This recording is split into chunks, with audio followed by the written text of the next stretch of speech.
Assalamualaikum warahmatullahi wabarakatuh. Selamat datang di Bicara Pajak bersama saya Faris Sustian.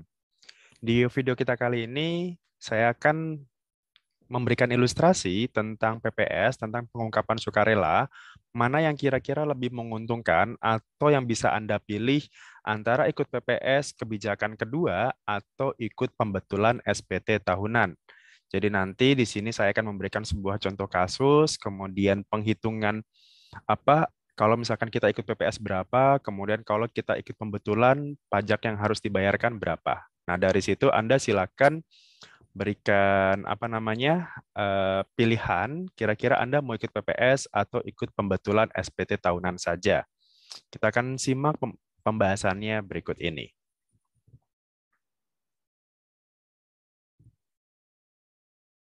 Oke, ini adalah sebuah contoh kasus. Ini kurang lebih contoh sederhananya ya.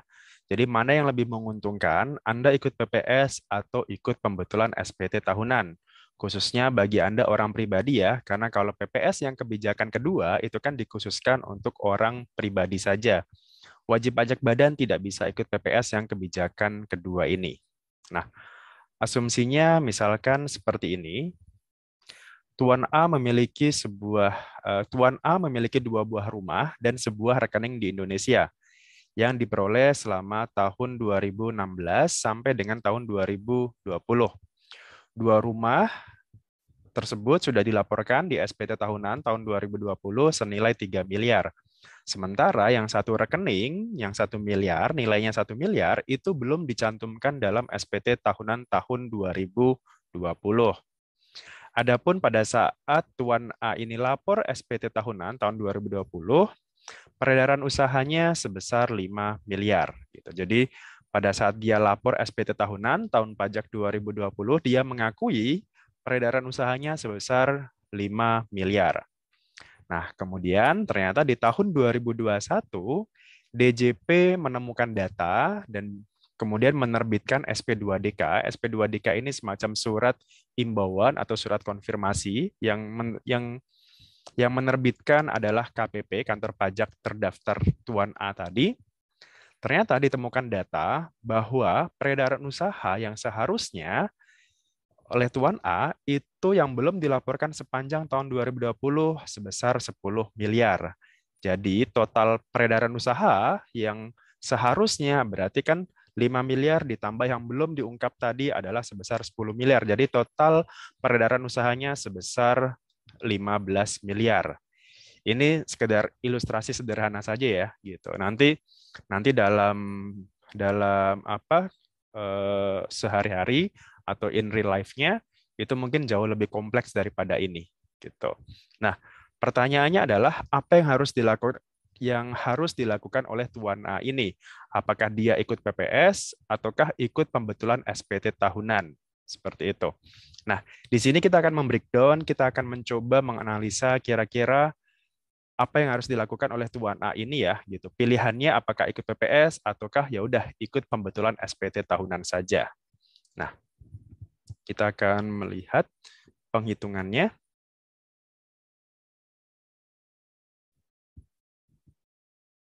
Oke, jadi di sini saya sudah membuat ilustrasi penghitungan kalau dia ikut PPS atau dia ikut pembetulan.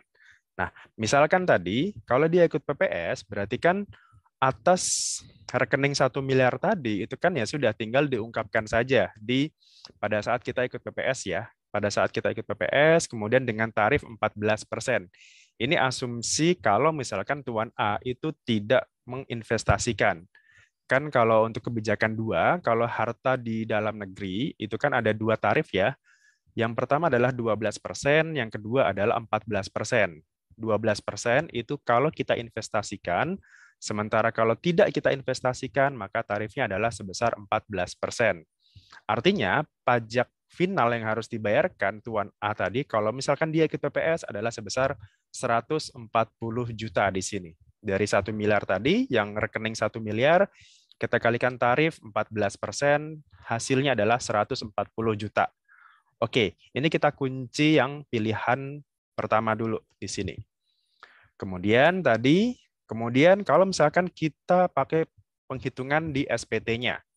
Nah, di sini SPT tahun 2020 pada saat dilaporkan Tuan A tadi dia mengakui adanya peredaran usaha sebesar 5 miliar di sini, 5 miliar.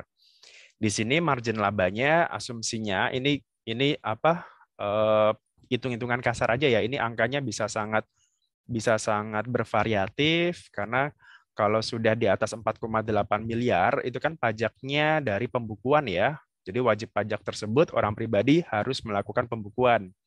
Artinya dari pembukuan itu berapa sih labanya? Itu kan sangat sangat terpengaruh dari biaya-biaya yang dapat dikurangkan. Ada yang dapat dikurangkan, ada yang tidak dapat dikurangkan misalkan. Nah, ini sederhananya saja, katakanlah margin labanya itu sebesar 20%. Nah, berarti di sini laba bersihnya berarti sebesar 1 miliar. Jadi peredaran usaha 5 miliar, kita kalikan 20%, marginnya, anggaplah laba bersihnya 1 miliar. Kemudian setelah itu kita kurangkan dengan PTKP, asumsi pakai PTKP nilai yang tertinggi, K3. K3 itu berarti diri sendiri 54 juta, kemudian kawin ditambah dengan kawin 4,5 juta, ditambah dengan 3 tanggungan. Bisa anak, bisa orang tua, bisa mertua misalkan. 3 tanggungan maksimal. Total PTKP-nya adalah 72 juta rupiah. Kemudian penghasilan kena pajaknya, di sini penghasilan kena pajak ya, PHKP sebesar 1 miliar dikurangi 72 juta. 928 juta, 28 juta rupiah. Kemudian dari situ tinggal kita kalikan PPh terutang, ini masih karena ini tahun 2020 ya, artinya dia masih pakai bracket yang sebelum HPP, masih ada 4 lapisan tarif. 5, 15, 25, dan 30%.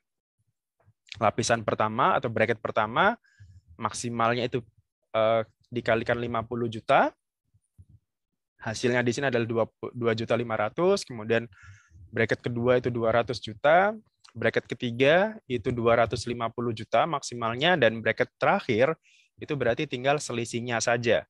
Yang 928 juta ini kita kurangkan 50, dikurangkan 200, dikurangkan 250. Artinya 30% kalikan 428 juta di sini. Oke. Kemudian di sini dari ini semua kita tambahkan, kita sum semuanya.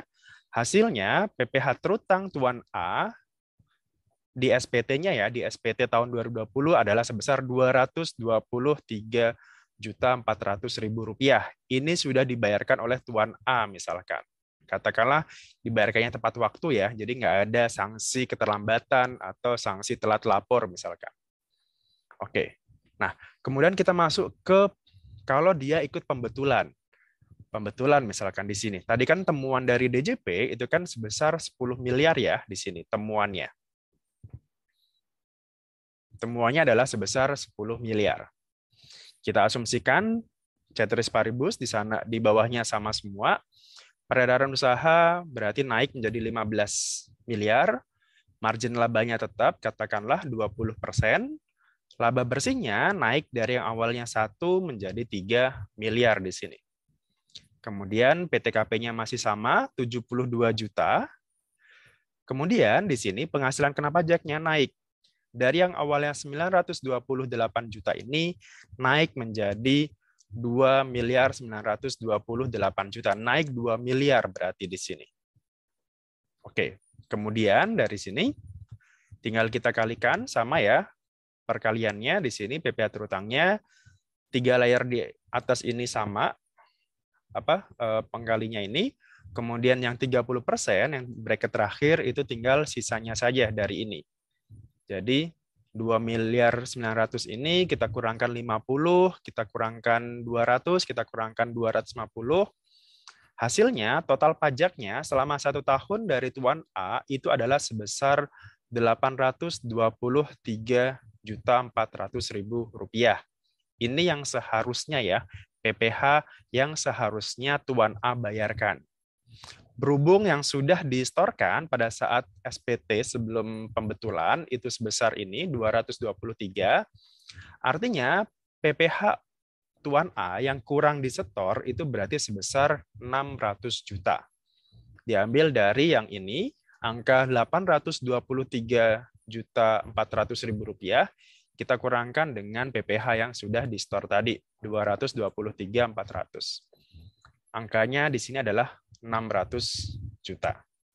Kemudian ingat, karena dia pembetulan, artinya dia ada nanti akan dikenakan sanksi pasal 8 ayat 2 KUP.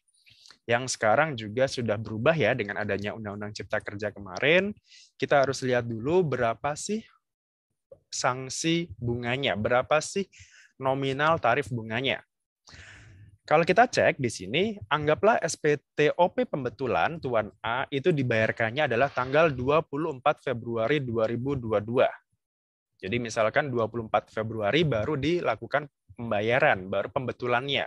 Pembetulannya baru sekarang misalkan. Sementara batas waktu lapor SPTOP itu kan tanggal 31 Maret ya. Tanggal 31 Maret 2021. Karena kan SPT tahunan 2020 dilaporkannya paling lambat adalah 3 bulan setelah tahun pajak berakhir, berarti 31 Maret 2021. Artinya di sini ada keterlambatan selama 11 bulan. 11 bulan dihitungnya dari mana? Berarti dihitungnya dari sejak setelah bulan Maret, berarti dari bulan April, Mei, Juni, Juli, Agustus, September, Oktober, November, Desember, Januari, dan Februari. Ada 11 bulan keterlambatan di situ. Kemudian kita kalikan tarif bunga. Kalau di aturan yang lama, itu kan tarif bunganya sebesar 2% ya, flat. Nah, kalau sekarang ditentukan berdasarkan kapan dia telat. Nah, batasnya, batas pelaporan itu kan tadi tanggal 31 Maret ya, 2021. Nah, kalau kita cek di sini di tarif bunga itu bisa kita cek di di situs pajak, kemudian cari di peraturan, cari di menu tarif bunga. Jadi di menu paling atas biasanya itu ada peraturan, kemudian scroll ke bawah di situ ada tarif bunga. Nah, silakan dicek di situ. Kemudian yang harus kita lihat tanggalnya adalah kita pakai tanggal 1 April 2021. Kenapa 1 April? Karena batas pelaporannya kan tanggal 31 Maret. Artinya di tanggal 1 April itu sudah terhitung telat. Maka suku bunga itulah yang kita pakai. Suku bunga di tanggal 1 April 2021. Pakai tarif sanksi pasal 8 ayat 2 KUP di sini. Pasal 8 ayat 2 itu sebesar 0,97%. Dibandingkan yang lama, dibandingkan 2%, kan sekarang turun ya, lebih dari 50% penurunan tarif bunganya. Nah, kalau seperti itu berarti sanksinya berapa? Sanksinya berarti di sini 600 juta, kita kalikan bulan keterlambatan sebesar 11%. Kita kalikan bulan keterlambatannya adalah 11 bulan, kita kalikan tarif bunganya sebesar 0,97%. Berarti hasilnya adalah 64.020.000 rupiah. Nah, kemudian di sini total yang masih harus dibayar berarti kan pokok pajak plus sanksi. Pokok pajaknya 600 juta, sanksinya adalah 64.020.000. Artinya total yang harus dibayarkan sebesar 664.020.000 rupiah. Ini yang harus dibayarkan kalau dia ikut pembetulan plus sanksinya. Kalau Tuan A ikut PPS saja, dia cukup bayar 140 juta di sini. Ada selisih sebesar 500 juta. Yang kalau dia memilih ikut PPS ya dibandingkan dengan pembetulan gitu. Jadi kalau dari sini hitung-hitungan kasarnya berarti lebih menguntungkan Tuan A untuk ikut PPS yang kebijakan kedua. Kenapa? Karena kalau sudah ikut PPS ya sudah pembetulannya tidak digunakan, SPT-nya tidak digunakan, dan Tuan A itu tidak akan diperiksa pajaknya untuk tahun pajak 2016 sampai 2020. Artinya selama 5 tahun dia tidak akan diperiksa. Kecuali kalau ternyata Tuan A ini masih ada harta yang lain yang disembunyikan, atau ternyata dia sudah memotong atau memungut pajak tapi belum disetorkan. Itu beda lagi.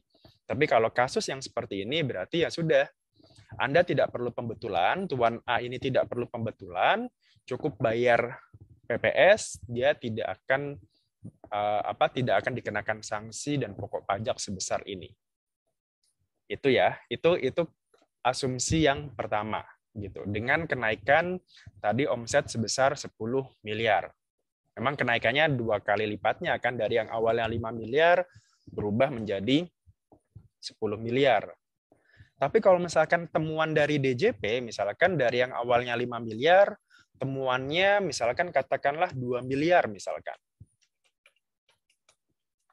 Di sini misalkan temuannya 2 miliar, artinya SPT 2020 omsetnya 5 miliar.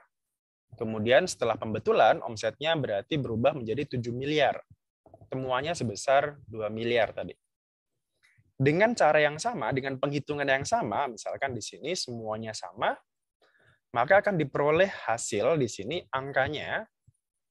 Untuk pokok pajaknya berarti yang masih harus dibayarkan sebesar 120 juta.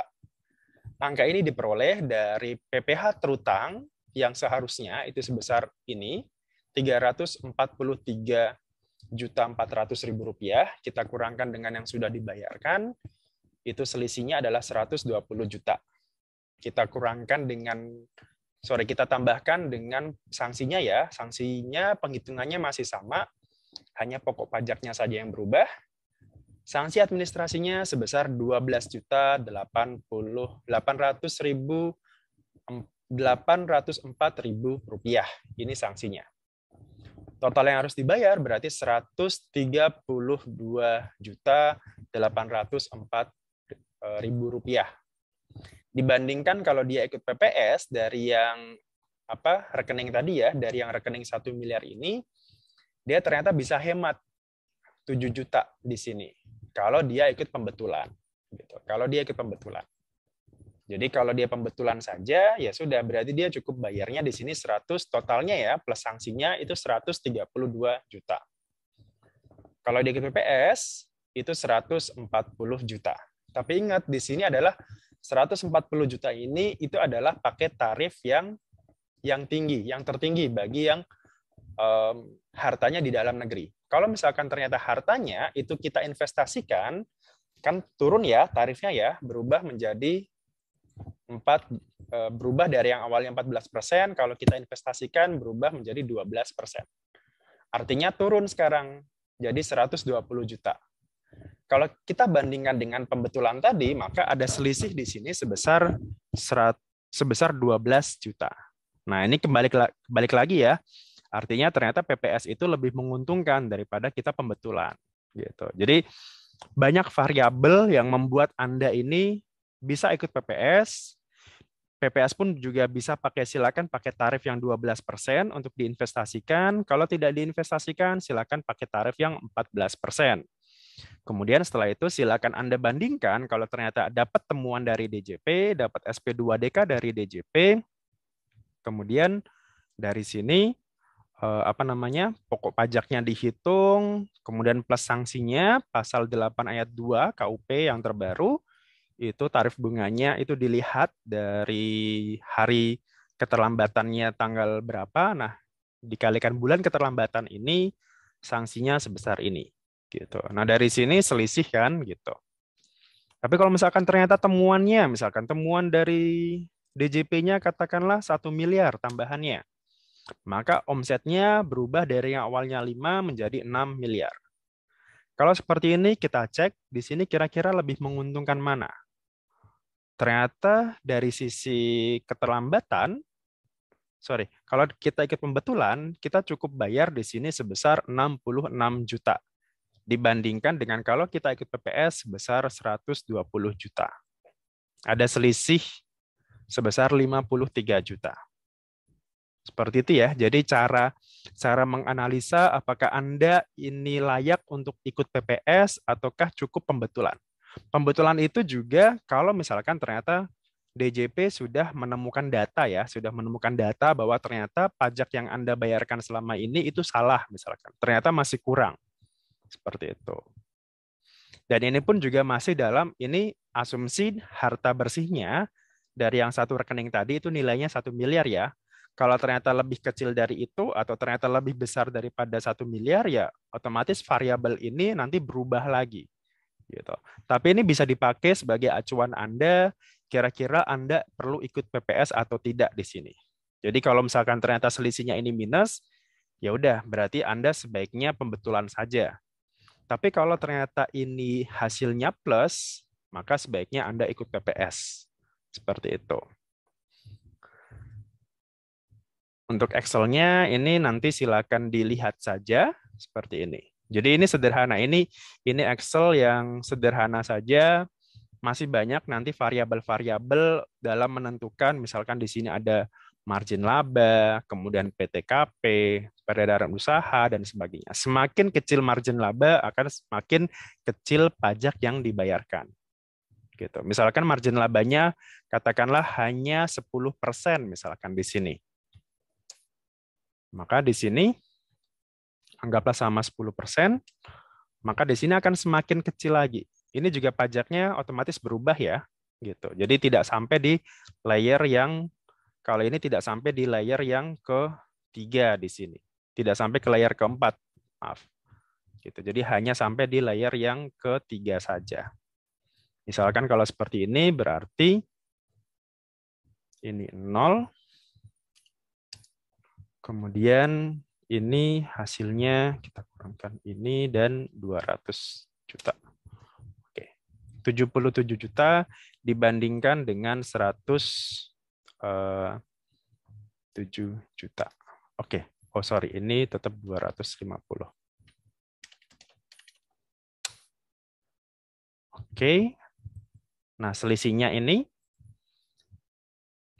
26 juta kekurangan bayarnya. Kemudian total yang harus dibayar sebesar 29 juta. Plus sanksinya ya, sudah termasuk sanksi di sini. Sementara kalau ikut PPS, itu Anda tetap harus bayar 120 juta. Jadi ini hanya masalah variabel aja, kira-kira mana yang kira-kira lebih yang bisa Anda gunakan variabel ini.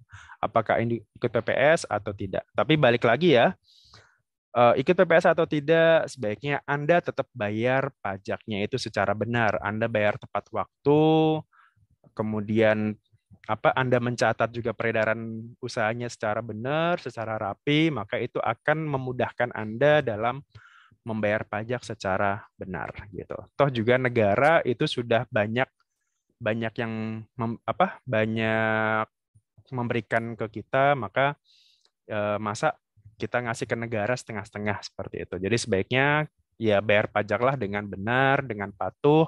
Kalaupun misalkan terjadi penyelewengan, katakanlah ternyata masih banyak, ya mungkin di negara kita masih banyak korupsi, atau mungkin infrastruktur yang nggak jalan, dan sebagainya, yaitu berarti penggunaannya lah yang harus kita awasi.